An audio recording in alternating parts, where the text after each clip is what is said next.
Hello everyone, let's get back into a tournament report. So past weekend was the Hammerhall Grand Tournament AOS GT organized by the Rotterdam White Scars in the Netherlands, very close to Rotterdam. So the Netherlands, beautiful country. We have Amsterdam, we have The Hague, we have Rotterdam. I'm from Eindhoven, which is a bit more in the south. But Rotterdam, it's a nice place as well where they organize this tournament. So it's a standard 2000 point tournament, so 2k. I'm just gonna try to see. This is the list that I brought to the event. So I'm going with Stormcast Eternals, as probably none of you are surprised by now. List, the time Gotrek walked into the forest because my Stormcast Eternals are foresty themed. So I'm playing Sentinels of the Bleak Citadels, which gives me a 5 aboard save either on Erdan or the Illusions. I'm playing 5 drops because I think in Stormcast it's important right now to have a bit of control over who decides who's going to get a double. I have Restless Energy, Intercept and Recover. And then the list itself, I have Erdan, which is basically a must-take right now within Stormcast with the shenanigans she can pull and the point cost associated with it, especially if you compare it to Celestin Prime. It's like 290 points for Prime, 320 for this one. They have similar damage output. Erdan has a priest, Erdan has a specific prayer, has a resistance roll from Ruination, and has her own rampage. So there's 4 advantages over Prime. So I would definitely take Erdan if you have to choose between the two.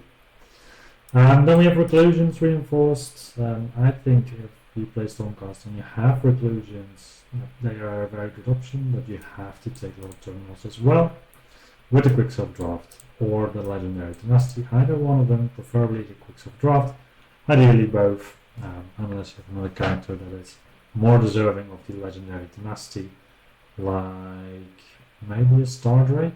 You can give him the Legendary Dynasty, I guess. Then I have a reinforced unit of Dracodian Concussors, so another hammer in the army, and I have some Stormstrike powders, mostly for tagging people up. I'll get to that also with the reports of my games. Well, terminals as described. I have another game for some unbinds mostly because I played them. Stormcast Manifestations and Knight Relitor to remove those pesky wards a little bit and to have another priest. Because having 2 priests turns out is quite good in Stormcast. And then we have Gotrek Gurnison, because he's amazing as well. So I am looking after this tournament at replacing him. Not because he's not good, but because there's a lot of ward removal currently in the game. And especially with the new Flesh Eater Courts that also have multiple options of ward removal, I believe. He is in a bit of a tight spot. But let's get into the game. So my first game I was paired up against Lachsnauer with the Alaric Temple Luminat Realm Lords. Has 4 drops, so I'm already happy with my 5 drops. Forbidden Power, and then he has some nice models here. He has Avalenar, the Stoneheart King. He has twice or 3 times even a unit of Stone Guard, once reinforced. He has some Sentinels that are the shooty boys, shooty girls, shooty people. He has a Stone Mage, and then he has an Enlightener and the River Blades. He also has the Light of Altarian to round out the list. So, we are playing Roiling Roots, I believe. I think this is the first picture of the event I have. So in the bottom you can see my Stormcast deployment, in the top you can see my opponent's deployment. So just to go through the list, here's the Light of Altarian chilling in the forest. Here's a biggish 2 units of the Stone Guard. He has the Stone Mountain King, he has the Sentinels, another unit of Stone Guard, and the River Blades off to the side, close to the place of power. So on this map, place of power are all the way on the edge in the bottom left and on the top right. Here in the middle it's just obstacles. We have some forests and we have the objectives. Generally, this battle plan really lends itself to playing the diagonal. So you have your own objective, you have this other objective that's very close, and you have this one, and if you split board like this, then you really have your own side that your opponent can't really touch, and you have your opponent's side. But this deployment does lend itself very well to a first turn take an objective from your opponent. It is the one where the underdog gets to decide which objectives are going to be strike last for everyone on it. So if you play tanky units, it doesn't really matter that much because strike last doesn't affect you as much. If you play glass cannons, then this is really a terrible position to be in. So you really want to be the underdog. So for me, it doesn't matter too much seeing the damage output of my opponent. I'm alright having him strike first, except maybe with the Light of Eltarion, because he can still deal quite some damage. Now, so my opponent is playing Intercept and Recover. So I did a video about this earlier, about battle tactics and how to deploy as Stormcast. So these green tokens are the Intercept and Recover tokens on my side. I put it on Ablasserdam, I put it on the Reclusions, and there's also why the Reclusions are actually on the board, otherwise they would be in Deep Strike. And I have it on Gotrek Gunnison because I believe he can survive this game. Now, what is happening here? So my opponent did his deploys, and I think this is already my opponent's turn 1, or at least halfway, because I don't know if we could deploy on this objective. So I got first turn, I got the 3 objectives here. Did I get first turn? I think I got first turn. I'm confused now. It could be my opponent that went first. I have to think like this. No, I think I took first. My opponent gave me first turn, yeah. So I started on these objectives. And I believe my opponent had a pre-game move. I think that is it.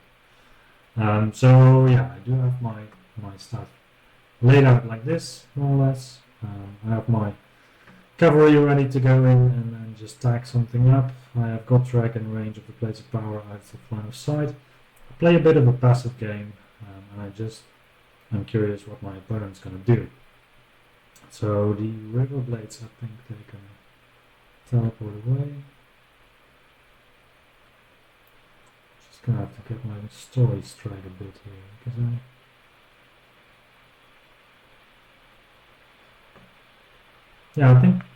this was my first turn.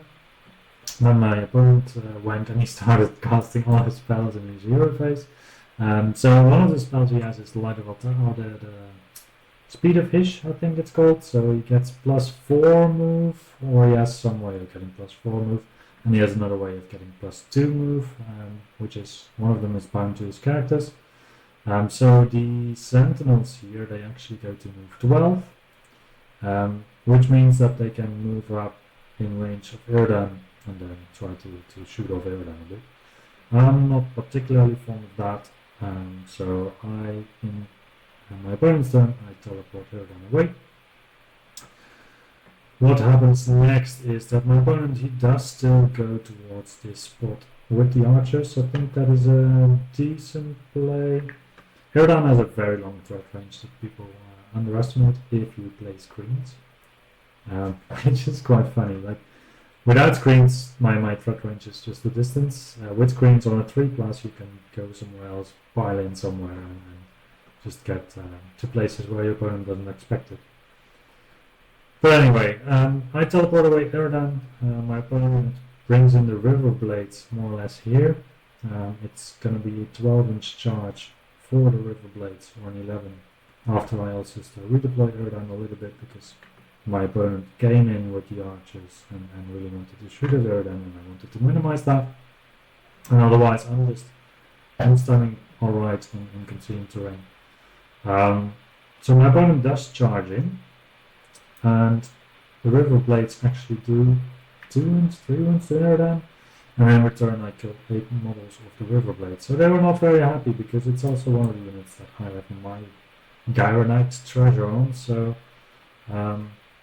yeah, my opponent, I think he misjudged the damage to Aerodon does a little bit.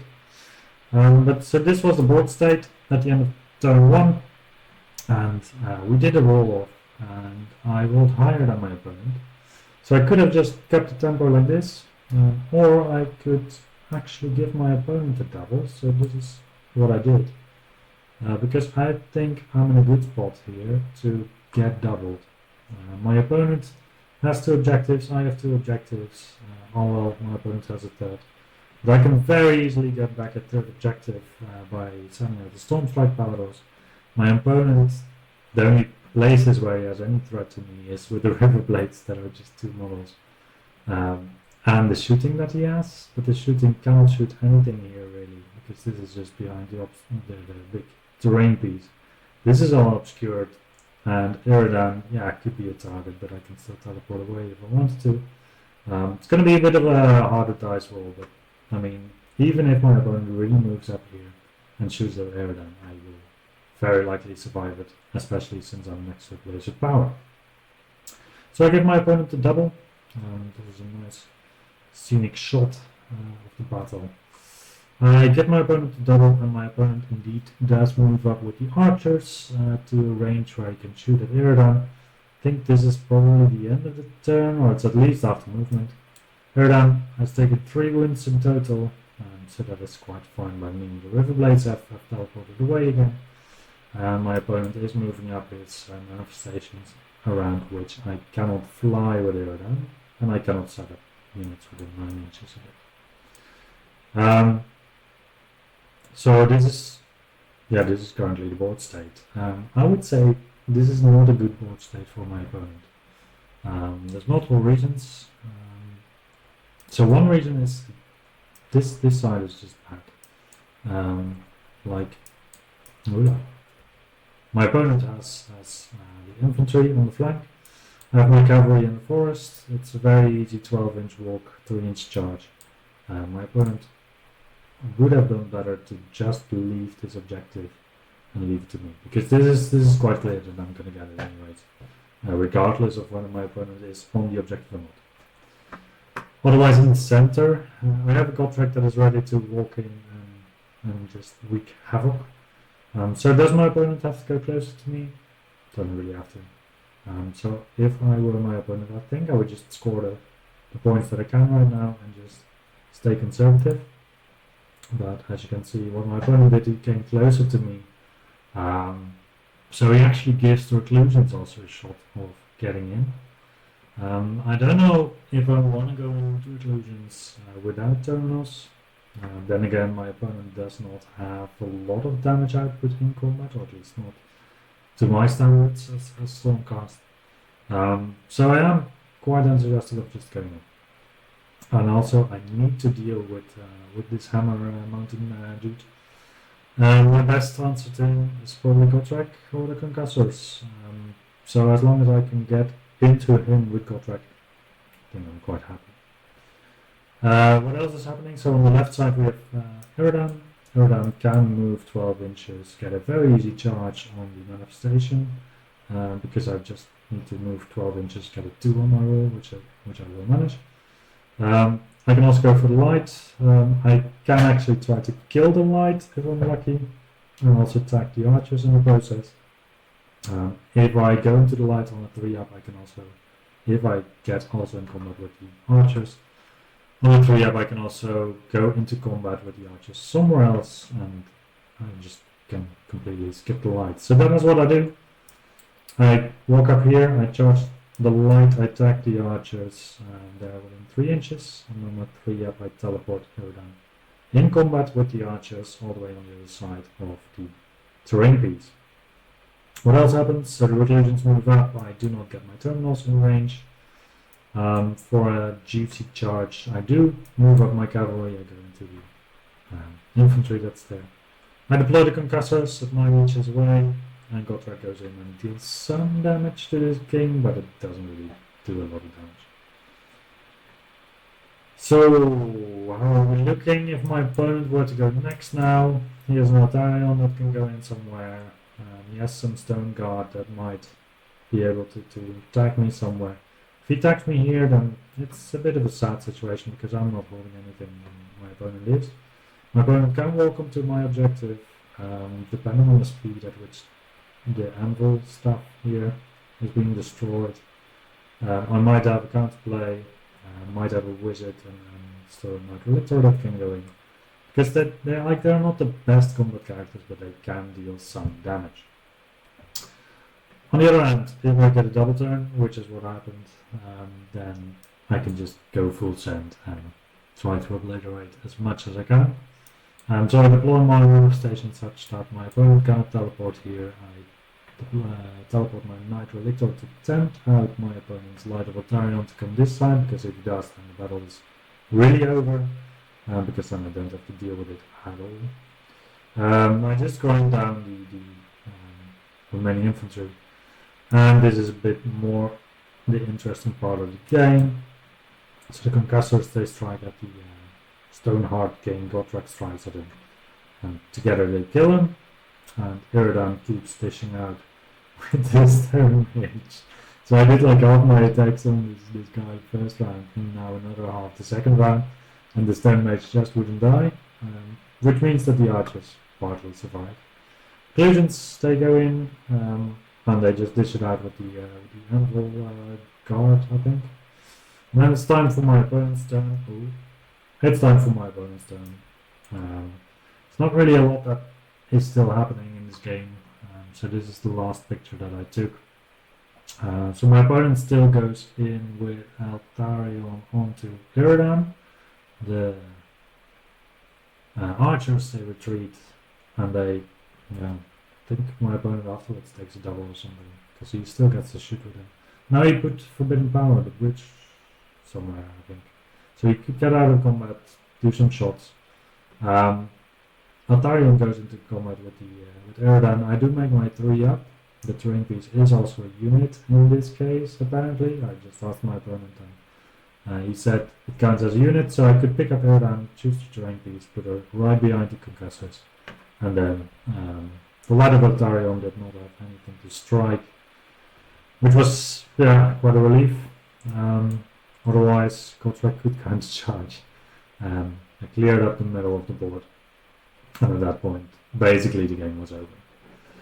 So this was a good win for me, which I was quite happy with to start of the game. So this was my second game into Lumineth, I think. So I'm still learning how Lumineth plays. A lot of ethereal saves, but grid models does quite well against those. So I'm quite happy with my list in that regard. All in all, nice opponent, very nice game. I would love to play again, yeah. So this is just a picture of my army here. I have my incredible Stormreach portal that is actually a GW miniature on a base. So I made it dual myself because it's easier to transport. But then just for a fallback system, I did bring the actual model itself as well. Just bought it for a friend because this is the first time I'm bringing this thing, and I wouldn't know how acceptable people are of this. It is quite convenient that it's not as tall as the Stormreach portal, because the Stormreach portal usually it's at your side of the board, and then if you lean over, then I think with a big thing I would tend to move it. So second match I actually didn't take any pictures, so I'll just go to the list. So the second match was this one. So I played against the Trog Herd with the Trogot King, the Dankle Trogot, Trogots everywhere. So it's 18 Trogots, 2 Trog boss characters. So one of them was a wizard, the other one was a very, very hitty boy, and then Trog is a very, very, very hitty boy. With like damage D3 plus 3 on some of his attacks and damage 4 on the other or something. I have played this matchup multiple times, usually with an army, against an army I should say. that features a bit more utility than just Troggots.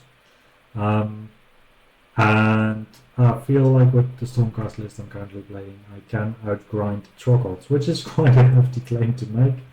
But especially with Goldreg as well. If I can activate him twice every single turn, then there's a lot of damage going through. So, what happened in the game? Basically, I put down... My opponent gave me first turn, which I think in this scenario was a misplay. Because then I could put Terminals on the Reclusions and Goldreg, because he was in the middle of the board anyway. So, they were all together in a circle, with Terminals in the middle. And basically, I asked my opponent the question, do you want to go in, or do you want to play a different game? And my opponent was very happy to go in. And as he went in, the Reclusions and Terminals struck first. They removed 4 trolls of a unit, I believe, or 5, no, 4, I think. And then Gotrek removed the Dankled Trogbos. I think it was the one that deals a bit more damage out of the 2. So yeah, that was all done then. And then after it was my turn.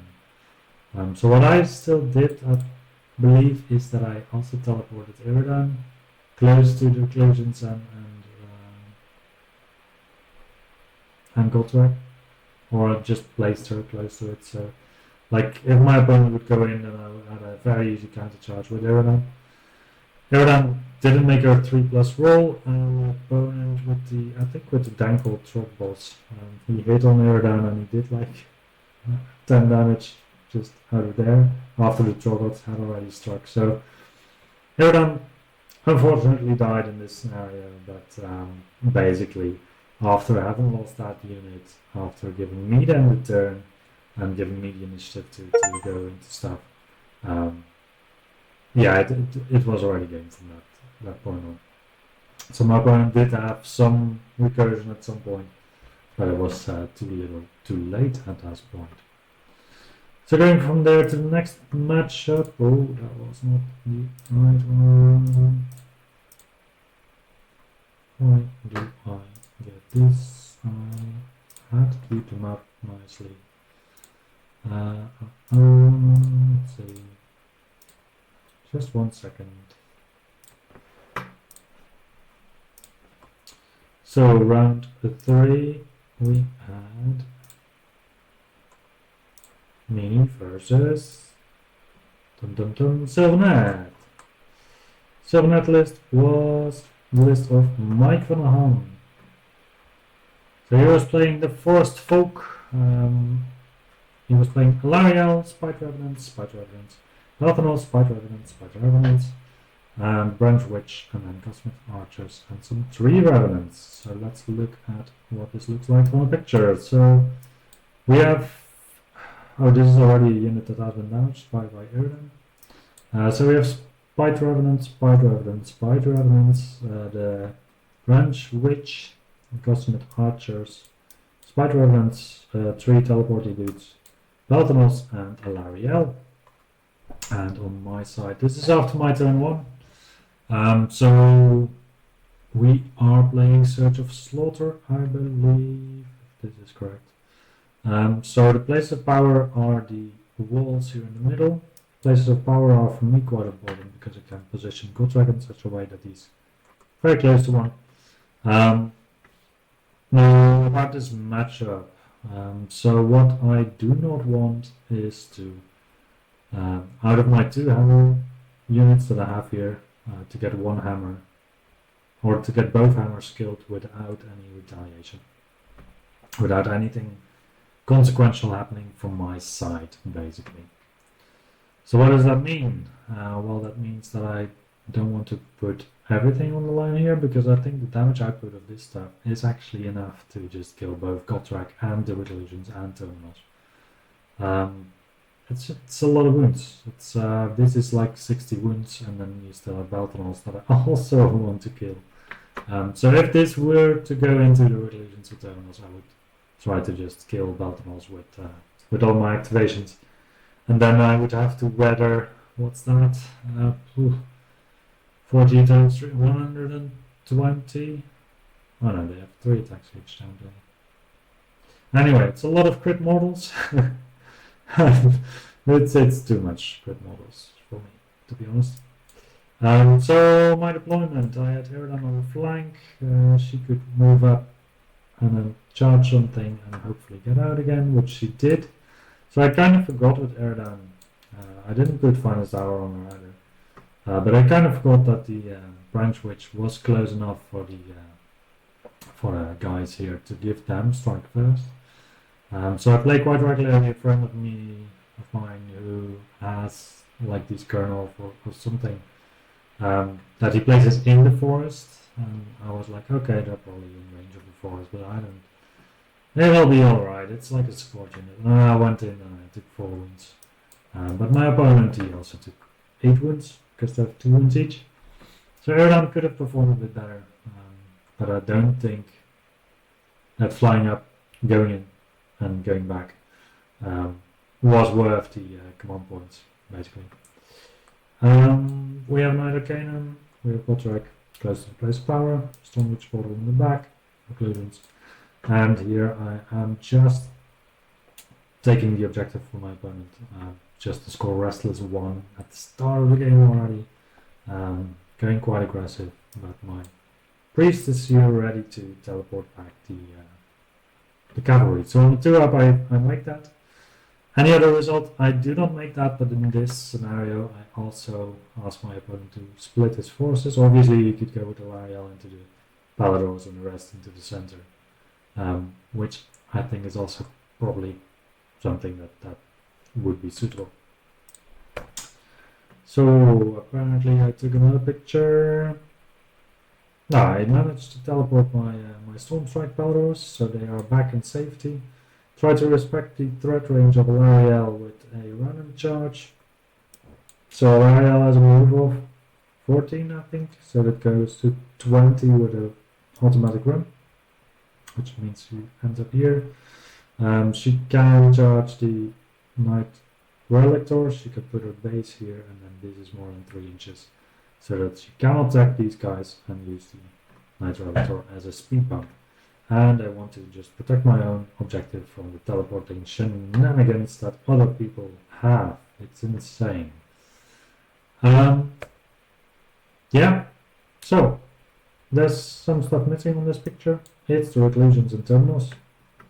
So they died, and in the swing back they killed everything except for anything, because they didn't even kill Balthanos. So I struck only at Balthanos, and I left him at 1 wound. I was like, okay, if I can kill Balthanos, then that would be nice. However, the next turn, so Sylvaneth, I think Sylvaneth has one thing that you shouldn't do against Stormcast, and that is to just put out forests wherever you want, because this forest is a big problem for my opponent, I feel. So you have this picture. This forest being here means that my opponent either has to put something on here to zone me out, or that I get automatic counter charges into whatever goes into the center. So my opponent can obviously take away stuff from the center if it's still in combat at the end of the turn, because it's Sylvaneth. But if he goes in with 3-4 units, then he cannot, so there will be stuff left, so I can get a counter charge with concussors that can come down. So the only thing I shouldn't roll is a 2, I believe, on my charge. Because say my opponent is here, I have to be 9 inches away, which would be here. I roll a 2, so I go 2 inches. I can pile in 3. I'm not in combat with anything, so I can decide the direction I go. Then I have 3-inch combat range. So that's a total of 8. So if I throw a 4 more, I just have a charge where I can reach stuff to hit. If I roll more than a 4, I can do more damage. So we have this mess. So Aerodam goes in with Finest Hour, and normal cavalry goes in, the concussors make it, Gotrek makes it, and everybody's happy. So as you can see, there's quite some space here. This was the activation of the concussors. They mopped up a unit. Then the Paladors were gonna deal some damage to this lot. Hammerhall cleaned up this unit. Then this unit piled in towards Gotrek, did some damage, but Gotrek still had 2 activations left. First activation, he moved in a bit and he killed some of these guys. I don't know if I killed all. I really don't remember. Second activation, he piled in further and he killed Beltanos. So then, suddenly, my entire army was in the middle of the center of the field. And for the Sylvanet, there was only... These were also dead, actually. So there was the Cosmic Archers that were having a brawl with my Wizard, Lariel, and the teleporting unit that was left. My opponent can bring back stuff, but this was basically a situation that he could not get back from. So, yeah, Carnage. So this is the base of Erdan. Erdan is still full health. And then I think at this point I pass my turn to the opponent. Yeah. My opponent, what does he do? Oh, it's an end of turn teleport of the archers. So my opponent in his turn, he tries to recover a bit. He hard rolls a 9 charge with Baltanos. That came back on a 4+ through Alaria. He tries to take my objective here, he tries to take this objective as well, and he actually manages to take both, so he does have 3 objectives, he still scores a bit. He has a Blade of Impending Doom coming towards me. I felt like I had to dispel the Quicksilver Swords, because they don't allow ward saves, and Gotrek kind of likes his ward save. So we have like this is the place where the axe came from. So it whooshed away and it actually killed also a concussor, and then that was it. So this is the board state now. I think these guys are in combat as well. Yeah, I think my opponent cleaned up these guys with Alario. Left the priest on a couple of wounds. Basically he scored a bit. And then in my turn, I was like, okay, this is interesting. Because there's also forests over here. Well, forests. What do we do with forests? I wonder. So I did banish this manifestation or kill it in combat. I think I killed it because I piled in with Gotrek towards this way. In my turn, I don't have my turn. Do I have a shot here? I don't have my turn. So in my turn, I walk with Gotrek 4 inches, I charge about 7 inches, I believe. I have a first pile-in for 3 inches, and I have a second pile-in for 3 inches, and I can strike at Baltanos, and Baltanos dies to Gotrek again. So then Baltanos could not come back anymore. Basically the rest of the list. So I have concussors that were going to take the objective over here, then went over here, I think, because Alariel teleported all the way into the corner, and I just wanted the objective and teleport back later. So yeah, this was eventually a win for the Stormcast. I'm wondering where it went wrong for my opponent. So people keep giving me the first turn, and I really appreciate that because I have a reroll for the double, and I also have this Brick of Reclusions that I can put in the middle. So I think it's mostly also just a tough game for the Sylvanet at this point. I think he could have used Alariel more, like more often. She heals a lot, so she could have just tossed in Alariel into the Reclusions. She will likely survive, and then she will heal back. Like you just strike with Alariel, you deal some damage, you go back. And then maybe Baltanos goes around here to kill the Night Relic. I think that would have been way better, actually. So I teleported back my stuff here. So Alariel goes here to Reclusions, kills the Reclusions. Partly, not everyone, because then she can strike on Fate. Baltanos runs around, kills the Priest, does not strike on Fate, but is not afraid of these guys. I think that makes more sense, yeah. Just to be a bit more patient. and to respect a bit more the damage that I can do, especially. And do not cast this forest. Really, do not cast this forest. This is such a boon to me. Anyway, so 3 games in, 3 wins. That felt really, really good.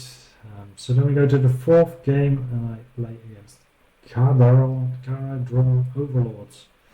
It was the army that was really present at the tournament. We had 30 participants, and there were 5 KO players, so there was quite a lot. So my list, we were playing Cyclic Shifts. Cyclic Shifts is a map with places of power all along the deployment. So it's a map where you can hide really well. I mean, my army generally hides really well because I have only Erdan as a flying piece, otherwise no flying pieces whatsoever, and I have very small footprints for my units, or large bases. I can be very easily within 1 inch of the terrain with all of my units. Can even do this little trick with my reclusions, where my reclusions are all within 1 inch of the terrain and within coherency of each other, and terminals just still goes in the middle of the unit, is within 1 inch of the terrain, but my coherency of half an inch makes this work. So that's good. I've got track in the backline because my opponent has a character, this guy, who can remove ward saves with the Celestial Burst Grenade. And basically I was playing it like this. So I was playing with my 2 objectives that were mine because I had a forest that I was defending. Gave my opponent basically the rest of the board on his side, and I just was doing a little skirmish here. I'm ready to just take this objective later as well, and push my opponent to the right, and then hopefully just profit from having more objectives than my opponent, and staying in obscuring. So my opponent did not get to shoot his ships in this game at all, except for once at Erdan, and he just killed Erdan in 1 shot. So I was very happy to hide from this stuff. My opponent went in. Yeah, so this was my end of turn 2 or something. So I had to kill some stuff in the middle. I had to do a little bit of objective training just to stay in the game. But my opponent has his Sky Wardens lurking here. He has 2 units of Sky Wardens, so it is quite scary. Still have some scavengers as well, some small stuff.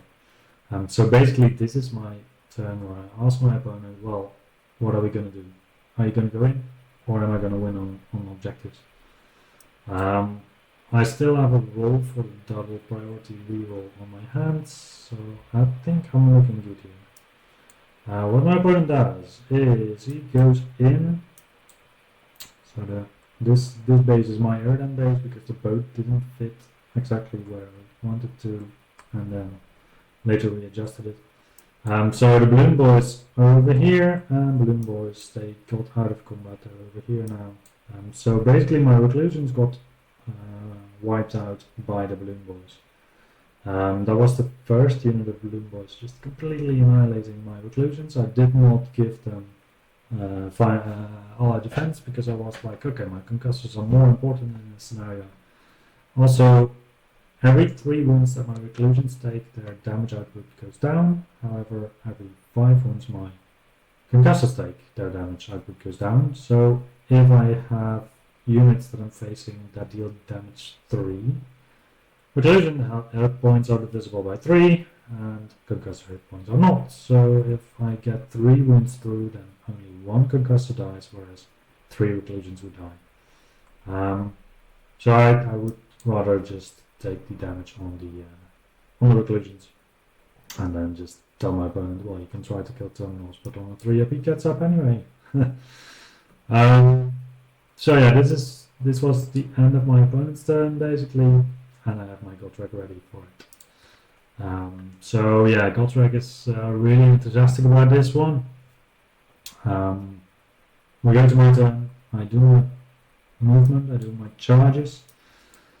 So Gotrek walks up, he charges on the right side of this manifestation, and then we go to combat, and sadly we enter in a situation where we get in a little bit of an argument, because my opponent is convinced that he can pile away with the boat far enough to not get Gotrek in for his second activation. Because I used the first activation of Gotrek to just kill the balloon boys, so I stay here. Second activation, I plan to move 3 inches, kill the boat. Maybe even just the concussors would have been sufficient to kill the boat. Maybe it didn't even have to kill the boat in this matchup, because I have all the initiatives on my side. Basically, I have my cavalry engaging his character. He only practically has 2 boats left, so I believe this is a 1 game for me. But we get in such a hefty discussion that basically we have to terminate the game and conclude it's a draw. So that was a bit unfortunate. Next time I'll try to be a bit clearer on my intentions, I guess. But all in all, it was good to practice against KO, and I was ready for the next game, which was also against KO. But first we have some pictures of the armies that were nominated for Best Painted. So we have this stunningly looking Sylvanet, as we saw before, with Alariel and with a lot of very tasty looking trees. So, funnily enough, my Stormcast actually look more tree-like than the Sylvanet. So my theme is to have statues all around, and then the living aspects in the army are still dressed in just like normal clothing, more or less. I mean, who would wear bright yellow, but that's another thing. And a pretty naked dwarf. And then the other one that was nominated, which I really liked as well, was the one from Bardoine. So he has the Bloodkeep Blood Knights. This vampire is kick-ass, isn't it? He has Prince Fordrain and then tons of Blood Knights. So he himself was convinced that some of his Blood Knights are painted better than others. I still think that this is a very good army to get. So, second game KO, last game of the tournament.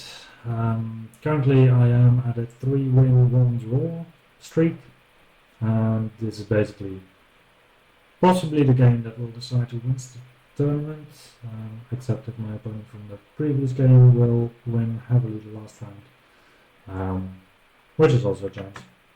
So, my deployment. I didn't even jump to the list, I didn't even do that for the previous one as well. So this is the list of my opponent. We have Brock, we have a frigate, we have a gun hauler reinforced, so 2 gun haulers.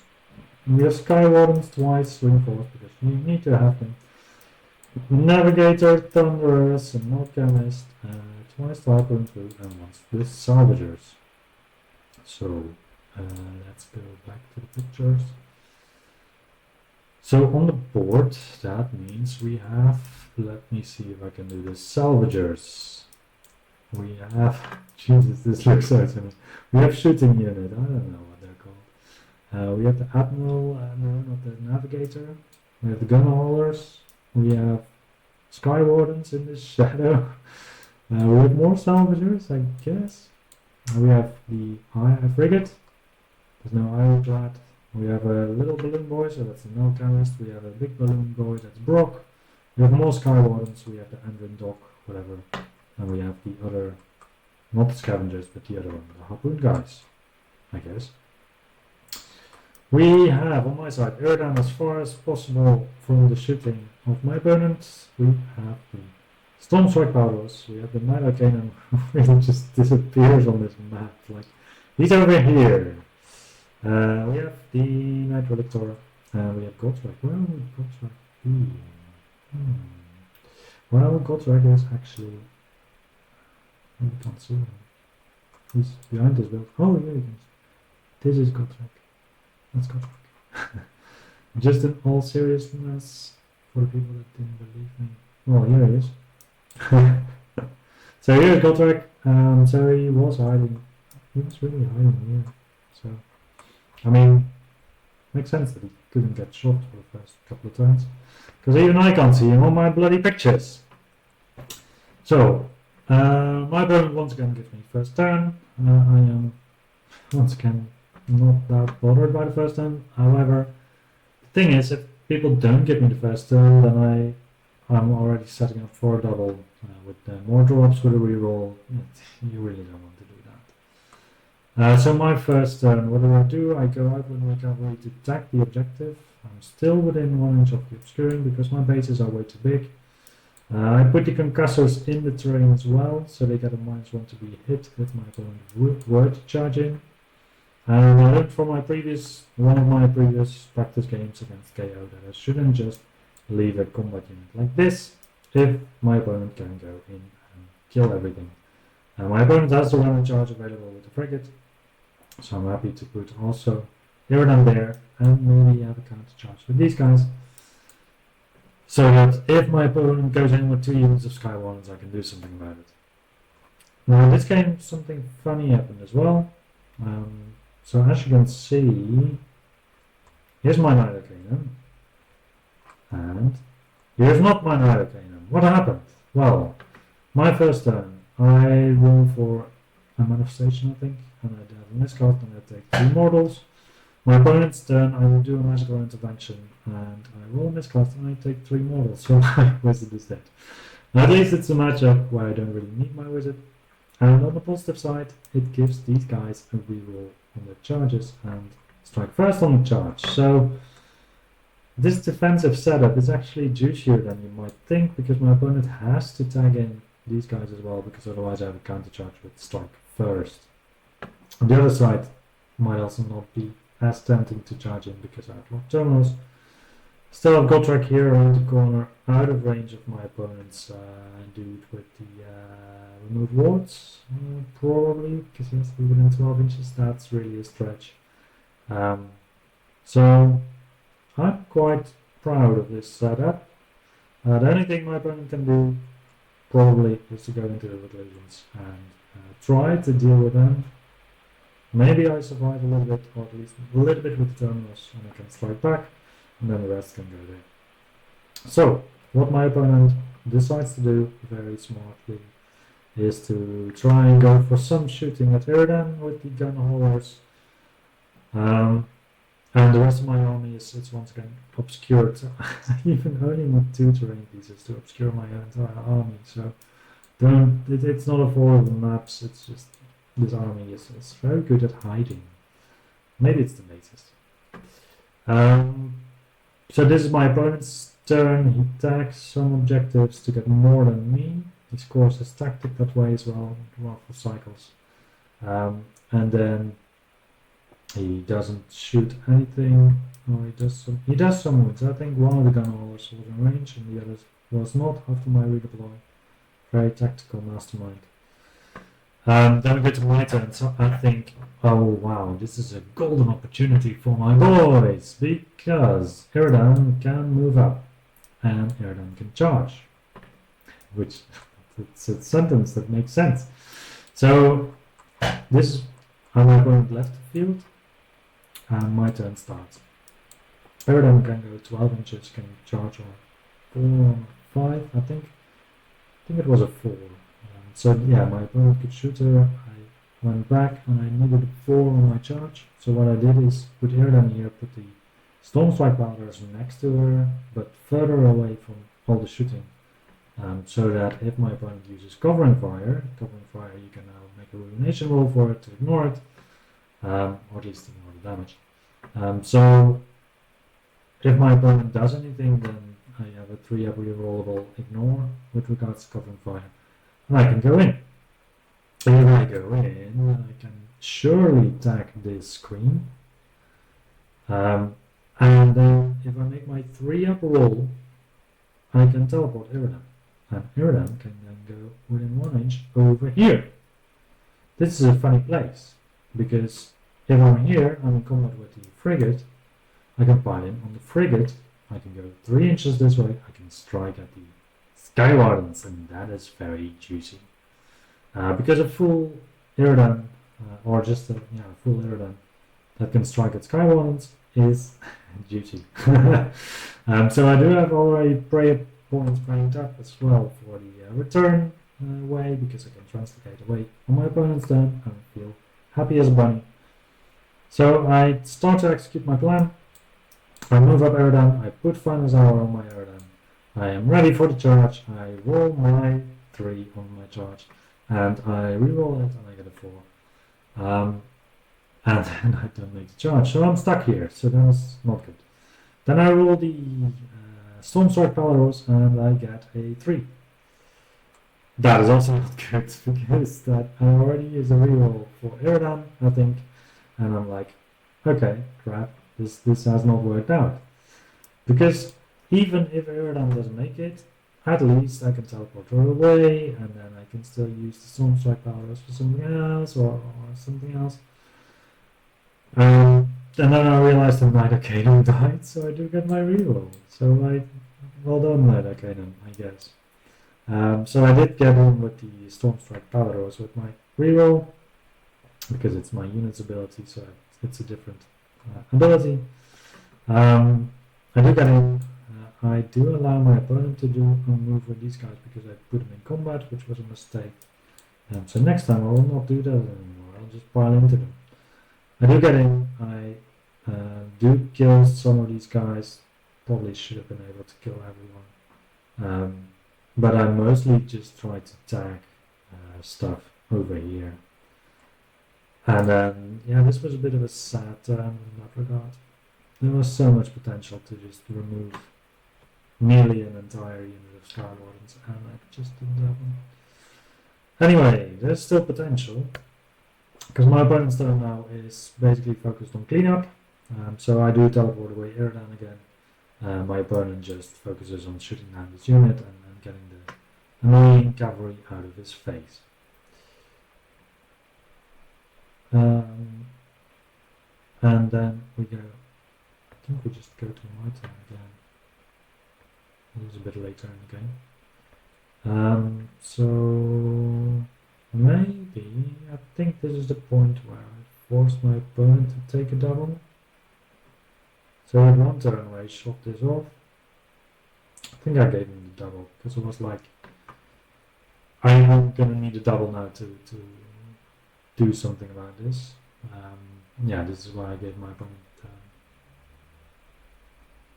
So my opponent got a double, moved to the right. Maybe my opponent took the double even. Yeah, my opponent took the double. This is what my opponent. So this stuff, he shot down the power doors. I got away, and we got a roll off. So before the roll off, I did redeploy Gotrek here because I was expecting to get the turn after. Because actually this board state is quite healthy for me. I think my opponent made one very crucial mistake, which is to put this one out here. Because if we assume normal turn order, then this is a loss for my opponent, I think. Because my charges are really secure right now. So my terminals can move up, my reclusions can move up. They both need a 3 to charge thanks to this thing. Gotrek can move up. He was going to need a 5 to charge because he was at 9 inches. I measured this to both of these, so I can either charge this one, take a double pile in, get into the Sky Wardens, or this one, get a double pile in, go into the Sky Wardens. And once I lock everything up, my opponent does not have the character that gives retreat and shoot. I don't know about the boats, it doesn't really matter that much. I think I can just finish it now. So these guys would move 10 inches, have a 3-inch charge, 3-inch charge, 3-inch charges everywhere. Ablasserdam, well, I don't know, can do something, doesn't really matter. At the end of this turn, I did not expect my opponent to have any significant damage output left, provided he did not take a double. And unfortunately, even with the reroll, I did not get it, because otherwise I think the game was over. Anyway, my opponent takes the double, so he moves to the right, to the right, to the right. So these boats, they move pretty far, and that's because they actually teleported and they didn't actually move at all. think this is the turn where my opponent takes the runners charge from Brock. Brock's over here chilling out, and then Sky Wardens went into this stuff. Killed some reclusions, did not kill everyone even. And then on my return turn, he did kill Gotrek. So the first wave of Sky Wardens left them on one rune. But they also did some damage to something else, I believe. And then the second unit, they killed some reclusions and Gotrek. So, my turn. I go with Iridam towards this side. I try to get a charge. And then I actually double as well, I think. So try to just pin him up a bit. Try to get everything, every piece in. Try to just get this part of the board. It does have this stupid unit here that just basically won the game, I think, because of the objective control. So we're playing 8 ley lines, so this would be 10 points, whereas this is only 6 points. So I think he denied me twice 4 points in one game with this little unit. Maybe I should have just really went in with error on that and just said, okay, this is it. But then everyone would have died to that. So it's a toss-up. I think I should have. Basically, end of game, still scores his objective. I have this part of the board, but I don't have enough to come back. My opponent has more tactics that he scored because with a Deception and Recovery, you can also just put it on the boats, and I don't kill the boats. And we end the game here. So my opponent won this game. Was very well played, except for this turn, I think. He should have zoned out further. But then again, he would have been further away from me again. And also he doesn't have any retreat and stuff. So any retreat that he does is mortal wounds for him coming back. Even so, this stuff did not have to be there. So he could have moved back further, or at least just moved back with this one. This, I think, is the biggest mistake that my opponent made. But then again, he won, so what am I to say? All in all, it was a really great tournament. Some good games all around.